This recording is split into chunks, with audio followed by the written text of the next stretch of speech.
প্রিয় বন্ধুরা, আজ আমরা এক অদ্ভুত সাপের কথা জানব, যে কিনা হজরত মুসা আলাইহি ওয়াসাল্লামের যুগে জন্মগ্রহণ করেছিল এবং 2000 বছর জীবিত থাকার পর অবশেষে সেই সাপটি বিশ্বনবী হজরত মুহাম্মদ সাল্লাল্লাহু আলাইহি ওয়াসাল্লামের যুগে এসে মৃত্যুবরণ করেন।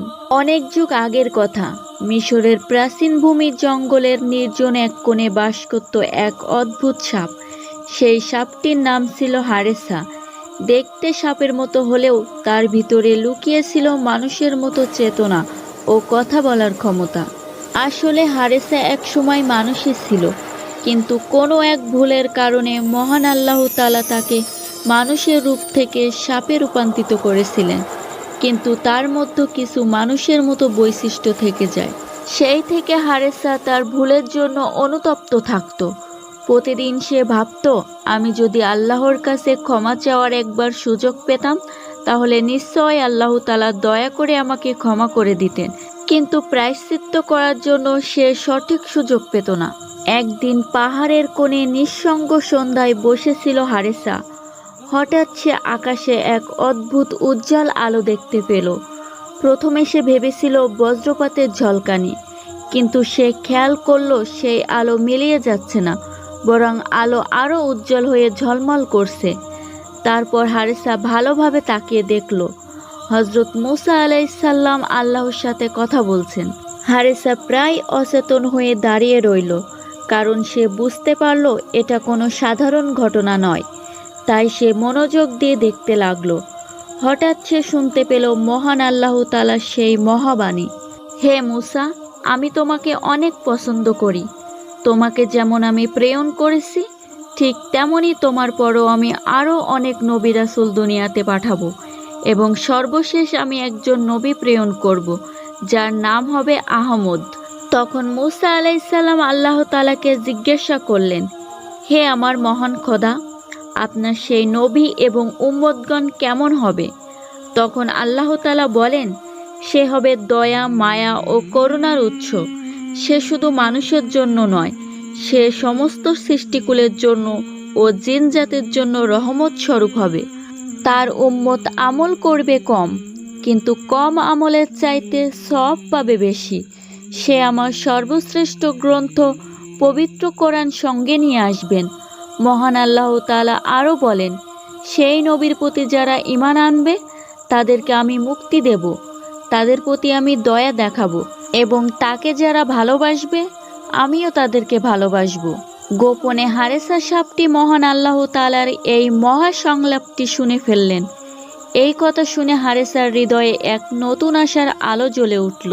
সে মনে মনে ভাবল, যেই নবীকে আল্লাহ তাআলা এত ভালোবাসেন, যদি সেই নবীর যুগ পর্যন্ত আমি বেঁচে থাকতে পারি এবং সেই নবীর মাধ্যমে আল্লাহর কাছে ক্ষমা প্রার্থনা করে ক্ষমা চাইতে পারি, তবে নিশ্চয় আল্লাহ তাআলা আমাকে ক্ষমা করবেন। পরের দিন সকালে মুসা আলাইহিস সালাম মাঠের এক প্রান্ত দিয়ে হেঁটে যাচ্ছিলেন। হঠাৎ সে পিছন থেকে শুনতে পেল কে যেন তাকে বলছে, হে আল্লাহর প্রিয় রাসূল, একটু দাঁড়ান, আপনার সাথে আমার কিছু কথা আছে। তখন মুসা আলাইহিস সালাম পিছনে ফিরলেন, কিন্তু কোথাও কাউকে দেখতে পেলেন না। তারপর তিনি আবার হাঁটা শুরু করলেন। কিছু দূর যাওয়ার পর পিছন থেকে আবার সেই মৃদু কণ্ঠ ভেসে আসলো, বলল, হে ইয়া রাসূলুল্লাহ, দয়া করে একটু দাঁড়ান এবং নিচের দিকে তাকান। আমি একটি সাপ, আমার নাম হারেসা। তখন মুসা আলাইহিস সালাম আবার দাঁড়িয়ে গেলেন এবং নিচের দিকে তাকালেন। দেখলেন একটা সাপ তাকে ডাকছে। তখন সাপটি শান্ত মৃদু কণ্ঠে বললেন, হে আল্লাহর রাসূল, আমি আপনার কাছে একটি অনুরোধ নিয়ে এসেছি। আমি শুনেছি শেষ যুগে একজন নবী আসবেন, যার নাম হবে আহমদ। সে হবে অনেক দয়ালু। হে মুসা নবী, আমি তার সাথে দেখা করতে চাই। আপনি দয়া করে মহান আল্লাহর কাছে একটু দোয়া করুন, তিনি যেন আমার হায়াত বাড়িয়ে দেন, আমি যেন সেই নবীর যুগ পর্যন্ত বেঁচে থাকতে পারি। সাপটির আকুতি মিনতি শুনে মুসা আলাইহিস সালাম আল্লাহর কাছে প্রার্থনা করলেন। তার প্রার্থনা আল্লাহ সঙ্গে সঙ্গে কবুল করে নিলেন এবং সাপটির হায়াত বাড়িয়ে দিলেন।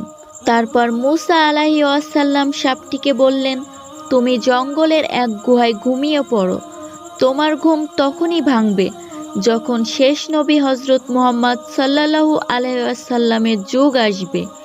এই কথা শুনে সাপটি অনেক খুশি হলো এবং মূসা নবীকে ধন্যবাদ জানালেন।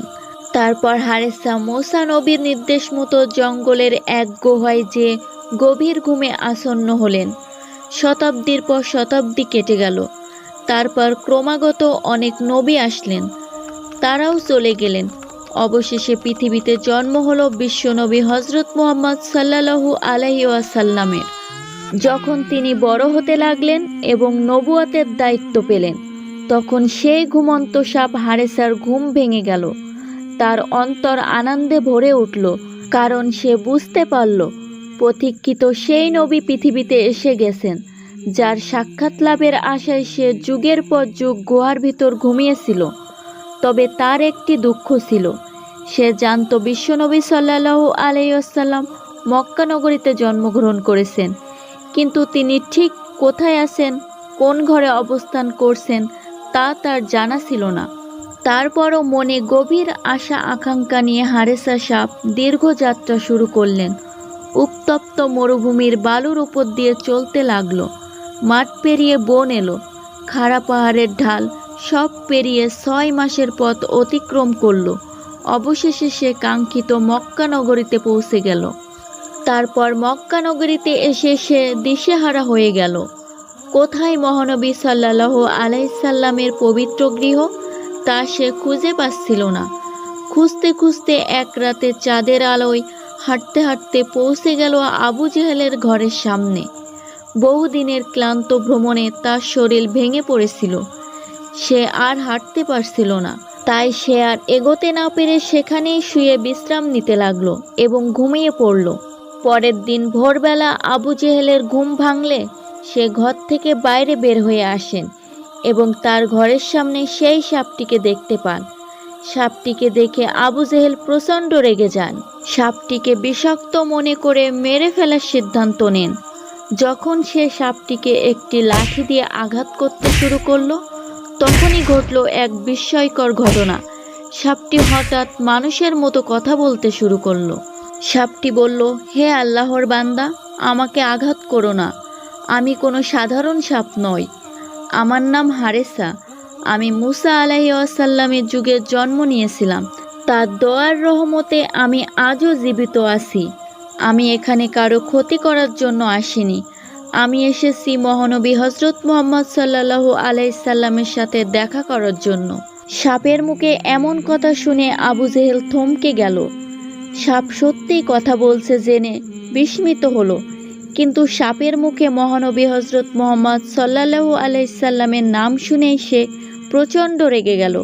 মুখ বিকৃত করে রাগান্বিত স্বরে চিৎকার করতে শুরু করলো। সঙ্গে সঙ্গে আবু জেহেল তার স্ত্রীকে ডাকলো, বলল, ওহে মুজালিদা, কোথায় তুমি? এসো, দেখো মোহাম্মদ আমাকে হত্যা করার জন্য একটি সাপ পাঠিয়েছে। এটি একটি জাদুর সাপ, মানুষের মতো কথা বলতে পারে। তার স্ত্রী মুজালিদা ঘর থেকে বের হয়ে এসে সাপের দিকে তাকিয়ে অবাক হয়ে গেল। সত্যিই সাপটি মানুষের মতো কথা বলছে এবং তার মুখে বারবার উচ্চারিত হচ্ছে মহানবী হজরত মুহাম্মদ সাল্লাল্লাহু আলাইহি সাল্লামের নাম। আবু জেহেলের স্ত্রী মুজালিদা একজন সৎ নারী ছিলেন। তিনি প্রকাশ্যে ইসলাম গ্রহণ করেননি, কিন্তু তার অন্তরে ইসলামের প্রতি শ্রদ্ধা পোষণ করতেন। কিন্তু আবু জেহেলের ভয়ে সে কখনোই সরাসরি মুখ দিয়ে শ্রদ্ধা প্রকাশ করতে পারেননি। তখন সে আবু জেহেলকে বলে, ওহে ইবনে হাশেম, তুমি সাপটিকে মেরো না। সে তো তোমার কোনো ক্ষতি করেনি, অকারণে তাকে আঘাত করো না। কিন্তু নিষ্ঠুর আবু জেহেল মুজালিদার কোনো কথাই শুনল না, বরং আরও ক্ষিপ্ত হয়ে চিৎকার করতে লাগলো। আবু জেহেল তখন বলল, মোহাম্মদ আমাকে হত্যা করার জন্য এই সাপটিকে পাঠিয়েছে। আজকে আমি তার প্রাণ না নিলে শান্ত হব না। এ কথা বলে সে নির্মমভাবে সাপটির গায়ে আঘাত করতে থাকে। ব্যথায় কাতরাতে কাতরাতে হারেসা কেবল বলছিল, হে আল্লাহর বান্দা, আমাকে ছেড়ে দাও। আমি তোমার কোনো ক্ষতি করব না। শুধু মোহাম্মদ সাল্লাল্লাহু আলাইহি সাল্লামের সাথে দেখা করেই আমি চলে যাব। কিন্তু আবু জেহেল সাপটির কোনো কথাই শুনল না। সাপটির আর্তনাদ উপেক্ষা করে মারতে মারতে সাপটিকে প্রায় আধমরা করে ফেলে এবং শেষে খাঁচায় বন্দি করে রাখে। খাঁচার ভেতর হারেসা কাতরাতে কাতরাতে আল্লাহর কাছে মিনতি জানায়, হে রব্বুল আলামিন, আপনি চাইলে আমাকে এখনই মৃত্যু দিন, তাতে আমার কোনো আফসোস নেই। শুধু একবার হলেও যেন আপনার প্রিয় হাবিব মোহাম্মদ সাল্লাল্লাহু আলাইহি ওয়াসাল্লামের সাথে সাক্ষাৎ করতে পারি। রাত গভীর হলো। আবু জাহেল ও তার স্ত্রী ঘুমিয়ে পড়ল, কিন্তু মোজালিদার হৃদয় নরম হয়ে গেল। সাপটির প্রতি তার মনে মায়া জন্মালো। সে মনে মনে ভাবল, এত আঘাত পেয়েও সাপটি কারো ক্ষতি করেনি। নিঃসন্দেহে সে একটি ভালো সাপ। তাই সে সাপটিকে ছেড়ে দেওয়ার জন্য আস্তে আস্তে লুকিয়ে ঘরের বাইরে বের হয়ে আসেন। সে ধীরে ধীরে সাপটির কাছে গেল, কিন্তু ঠিক তখনই আবু জেহেলের ঘুমও ভেঙে গেল। স্ত্রীকে পাশে না পেয়ে সে তড়িঘড়ি করে বাইরে বের হয়ে আসে। বের হয়েই দেখে মোজালিদা সাপটির সামনে দাঁড়িয়ে আছে। আবু জাহেল গম্ভীর কণ্ঠে জিজ্ঞাসা করল, হে মোজালিদা, এত রাতে তুমি এখানে কি করছো? মোজালিদা ভয়ে কেঁপে উঠল। সে ভয়ে ভয়ে কাঁপা কাঁপা কণ্ঠে উত্তর দিল, হে ইবনে হিশাম, আমি ঘর থেকে সাপটির স্থানান্তরের আওয়াজ শুনতে পেলাম। আমি ভেবেছিলাম মোহাম্মদ এসে সাপটিকে নিয়ে যাচ্ছে। আপনি নিশ্চিন্তে থাকুন। মোহাম্মদের এত সাহস কিভাবে হয় যে আপনার কাছ থেকে সাপটিকে নিয়ে যাবে? এভাবে আবোল তাবোল বুঝিয়ে মুজালিদা আবু জেহেলকে শান্ত করল, কারণ সত্য কথা বললে রক্ষা থাকতো না। কিন্তু সাপটি মুক্তি পেল না, বরং তার উপর অত্যাচার আরও বেড়ে গেল। দিন রাত খাঁচায় বন্দি রাখা হলো। না দেওয়া হলো খাবার, না দেওয়া হলো পানি, শ্বাস নেওয়ার কোনো সুযোগও ছিল না। লোকজন এসে দেখল সাপটি কাতরাচ্ছে। তারা মনে মনে প্রশ্ন করল, আবু জাহেল কি ঠিক করছে? কিন্তু তারা ভয়ে প্রতিবাদ করতে পারল না। 3 দিন ধরে নির্মম অত্যাচারের পর তার দেহ ভেঙে পড়ল। অবশেষে হারেসা মারা গেল। শুধু এখানেই শেষ নয়, আবু জাহেল তখনও তৃপ্ত হয়নি। ক্রোধে অন্ধ হয়ে বলল, শুধু মারা যাওয়াই যথেষ্ট নয়, আমি তাকে আগুনে পুড়িয়ে ছাই বানাবো, যেন সবাই বুঝতে পারে মোহাম্মদ আমাকে হত্যা করার জন্য যে সাপ পাঠিয়েছিল, আমি তাকে আগুনে পুড়িয়ে শেষ করে দিয়েছি। সবাই দেখুক আমার ক্ষমতা কতখানি। নির্দয়ভাবে আগুন জ্বালানো হলো। হারেসার নিথর দেহ আগুনের ছায়ে পরিণত হলো। আবু জাহেল পাষাণ হৃদয়ে হেসে উঠল এবং চারিদিকে ঘোষণা দিল, হে লোকজন, দেখো, মোহাম্মদের পাঠানো সাপকে আমি আগুনে পুড়িয়ে ছাই বানিয়ে দিয়েছি।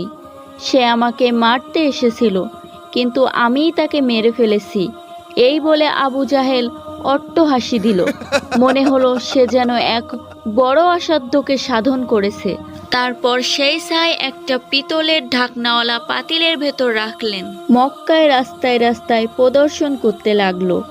অহংকারে গর্ব করে বলল, দেখো, মোহাম্মদ আমাকে কিছুই করতে পারেনি, বরং আমি তার পাঠানো জাদুকারী সাপকে শেষ করে দিয়েছি। তোমরা কেউ তার কথায় কান দিও না, তাকে অনুসরণ করো না। এভাবে গলি থেকে গলিতে, বাড়ি থেকে বাড়িতে গিয়ে নিজের অহংকার দেখাতে লাগলো। মানুষের ভেতর ভীতি ছড়িয়ে পড়ল। কেউ প্রতিবাদ করার সাহস পেল না। আবু জাহেলের মুখে তখন বিজয়ের হাসি। সে ভাবল সে কোনো অলৌকিক জিনিসের ওপর বিজয় অর্জন করেছে, কিন্তু সে জানতো না ছায়ের ভেতর লুকিয়ে আছে আল্লাহর কুদরত। আকাশ কাঁদছিল, ফেরেশতারা কাঁদছিল, কারণ তারা বুঝতে পেরেছিল একটা নিরপরাধ প্রাণীর ওপর নির্মম অত্যাচার করা হয়েছে।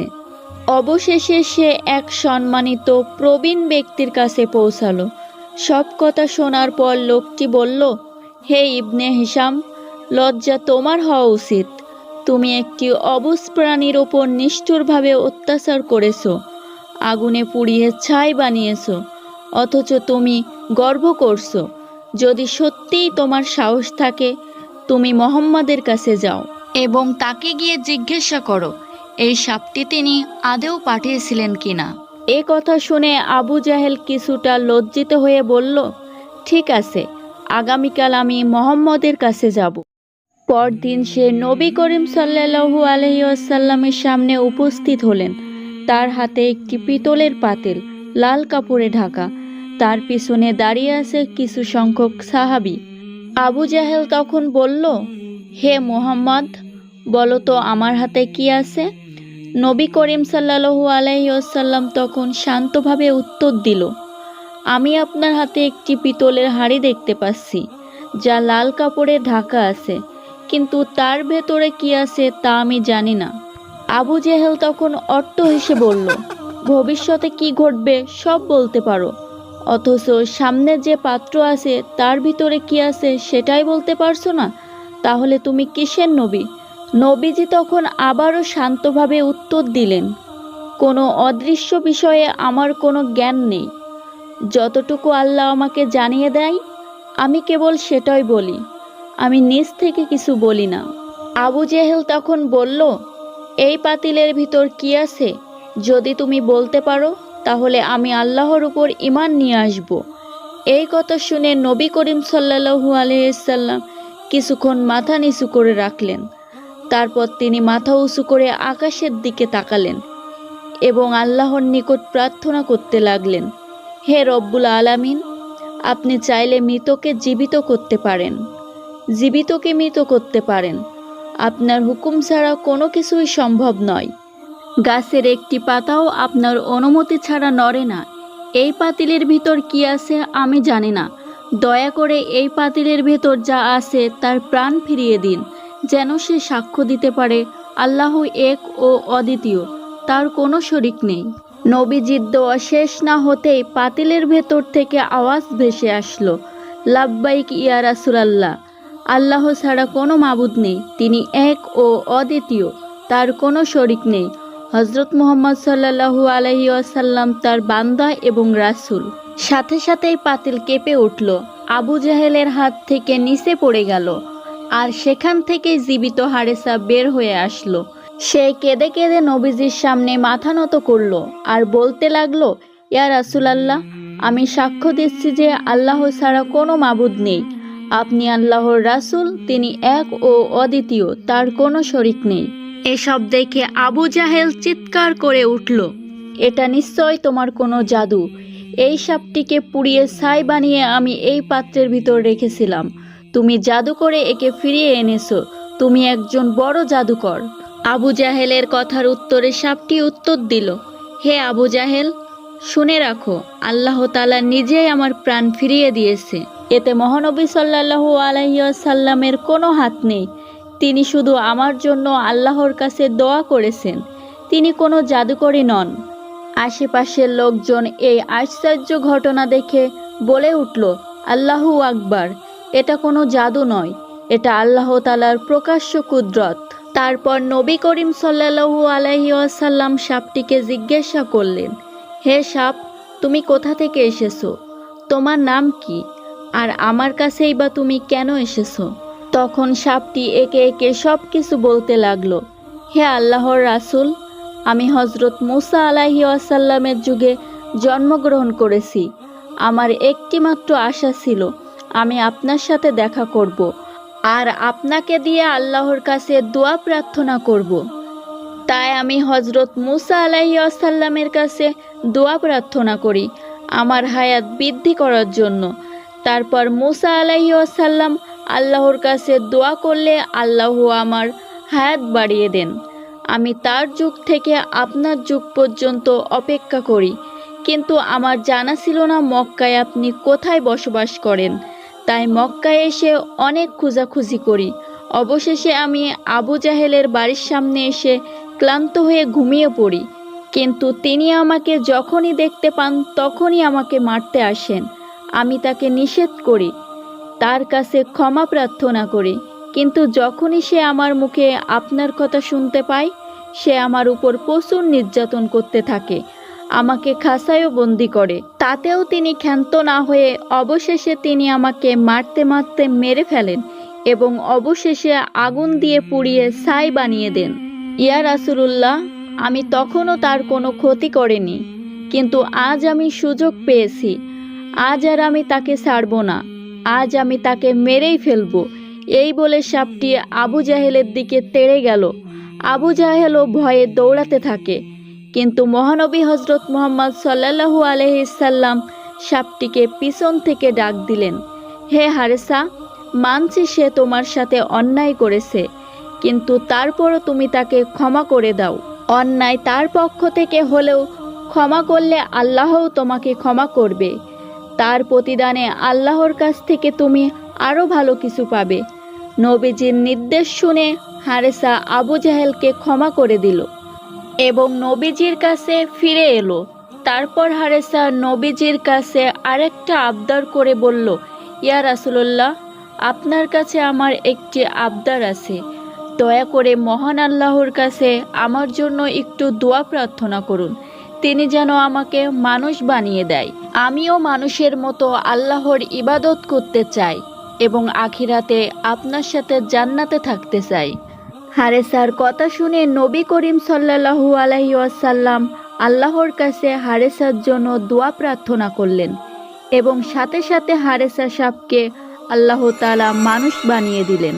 মানুষ হওয়ার পর থেকে হারেসা যতদিন বেঁচে ছিলেন নবী করিম সাল্লাল্লাহু আলাইহি ওয়াসাল্লামের সাথে চলাফেরা করেছিলেন।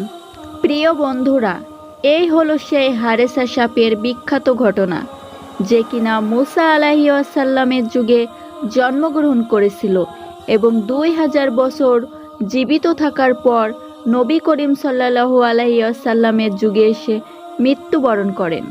সম্মানিত দর্শকবিন্দু, এই কাহিনীটি পবিত্র কোরআন কিংবা সহিহ হাদিসের বর্ণনায় পাওয়া যায়নি, তবে লোককথায় প্রচলিত ছিল বলে পাওয়া যায়। এই ঘটনাটি এক এক কিতাবে এক এক রকম পাওয়া গেছে।